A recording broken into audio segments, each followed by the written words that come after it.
Srednjo šolo v dveh programih obiskuje 236 dijakov. Zobna ordinacija je za šolo izrednega pomena. Kajti dijaki, ki doslej niso imeli izbranega svojega zobnega zdravnika, to lahko izberejo tukaj na šoli in potem vse v zvezi z varstvom zob in zdravljenjem opravijo na istem mestu, torej v šoli. Vložek v prenovo, potrebna so bila različna vzdrževalna dela in novo pohištvo, je bil 21 tisoč evrov.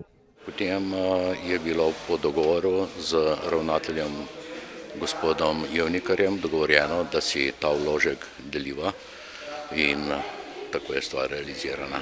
To je eden od projektov, ki dokazuje, da je sodelovanje mogoče vse, poudarja ivanški župan.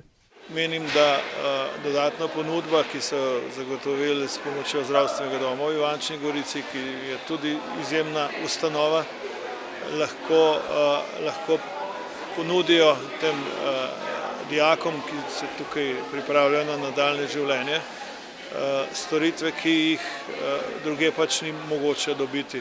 Kar bistveno prispeva k kakovosti življenja tako šole kot okolice.